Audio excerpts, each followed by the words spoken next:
From Florida, Mr. Gaetz.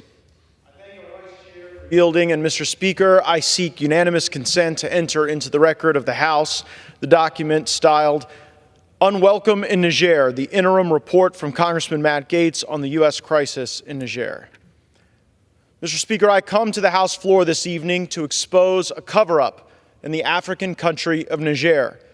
This cover-up exists to conceal the humiliating failures of the Biden administration in Niger, throughout Africa, and throughout the world. You'll learn of the victims of this cover-up, the 1,100 U.S. troops who are currently stationed in Niger, functionally stranded by a Biden administration which cares more about saving face than saving their lives.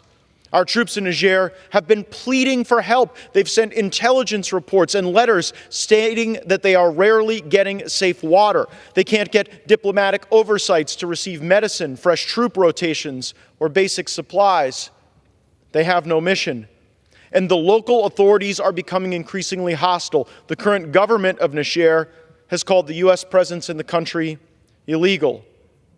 Why have these pleas not been heard? It is because U.S. Embassy Niger has been blocking the intelligence.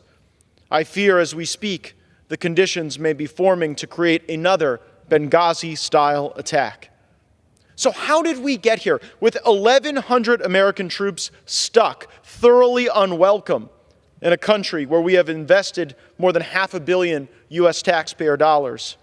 It all began when Biden and Blinken chose Niger to be the centerpiece of their Africa strategy. Blinken even visited the country in March of last year, saying, quote, "Niger is an extraordinary model, a model of resilience, a model of democracy, a model of cooperation."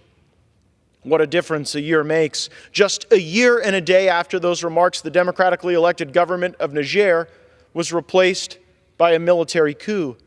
And the United States military literally trained the coup leaders.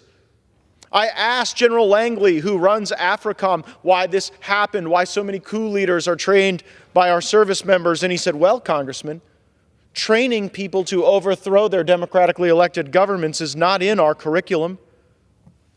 But the results are staggering and embarrassing. In Guinea, Mali, Niger, Burkina Faso, and other countries, there were coups, and in each of those coups there was one common element: U.S. training for the coup leaders. Now, the coup government currently in charge of Niger wouldn't even meet with General Langley when he went to talk about our base. The Prime Minister literally slammed the door in his face. You'd think if we trained you to overthrow your democratically elected government, we could at least get a meeting. But instead of a burgeoning pro-U.S. sentiment, we now have the coup leaders we trained turning to Russia as their preferred security partner. So where does that leave our 1,100 troops, our Americans? I did not serve in the military. I represent a military community, and I hear that these senior enlisted service members at a U.S. installation abroad, they're a big deal. They're kind of like the mayor of the installation. And the senior enlisted service member at Air Base 101 in Niger wrote a letter to Congressman Dusty Johnson. Mr. Speaker, I seek unanimous consent to enter this letter into the record. Dear Congressman Johnson, I am writing to express my deep concern regarding the actions taken by U.S. Embassy Niger, particularly involving the Ambassador Kathleen A. Fitzgibbon. The recent events have raised serious questions about the conduct and decision-making of these officials, and I believe Congress must address these issues.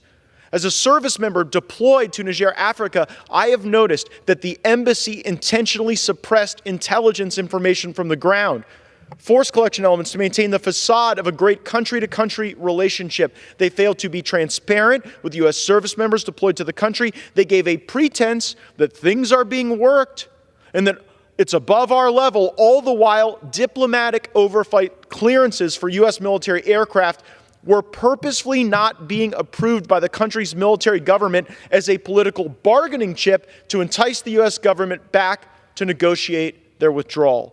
Since July 23rd, the day of the coup d'etat, the Americans deployed here have not been able to perform their primary mission. They've been told to sit and hold. It's clear that the country of Niger does not want a permanent military presence in their country, and they have informed us that we need to leave. At this time, there are approximately 1,100 U.S. service members in the country who are essentially being held hostage from returning to their homes and to their families, while the State Department continues with failed diplomacy by not communicating with the country of Niger on what the withdrawal plan would look like. Additionally, the government of Niger is not processing visas for U.S. service members for entry into the country, which is especially concerning because the U.S. forces were scheduled to end a 6-month deployment early this month when relief forces arrived. The embassy failed to share any of this information with decision makers at any level of the Department of Defense regarding this, further complicating our ability to conduct the swap of personnel.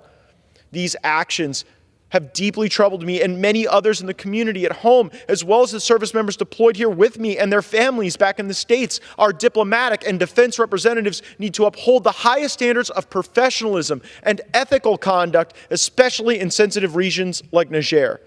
The actions taken by the embassy officials not only reflect poorly on the United States, but also have potential implications for our bilateral relations with other partner nations and the safety of our personnel in this region.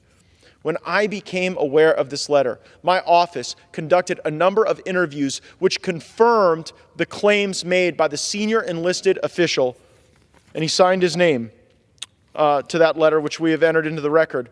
And we've done those investigations. We've learned that the top public health official says that in the month of May, they are going to run out of medicine in Niger. And it's worse than that. Our partner countries, Italy and Germany, you would think they would help us facilitate medicine and supplies, but they won't even help transport needed materiel to our service members because they're worried about being expelled from the country. And if that isn't worse, the fact that we've got Russia as the preferred security partner now means there are Russians behind the wire at Air Base 101. We have Russians on our base somewhere. That would never happen. But the only reason it's happening is because Blinken and Biden are humiliated that their plan failed, that they poured $500 million into this country where now we're being thrown out by the scruff of our neck. Well, Joe Biden and Tony Blinken's failures should not have to be visited on the 1,100 service members there who are there fighting for us, wanting to do patriotic duty, and are being held hostage, and they are being stranded. And I will fight for them, and I will fight against this administration that would use our service members as pawns because they can't get their act together. Just because Biden and Blinken can't say oops doesn't mean we should abandon our troops. Thank you, Mr. Speaker. I yield back to the gentleman from Utah, and I thank him for his indulgence in the time. Absolutely. Thank you to the gentleman from Florida.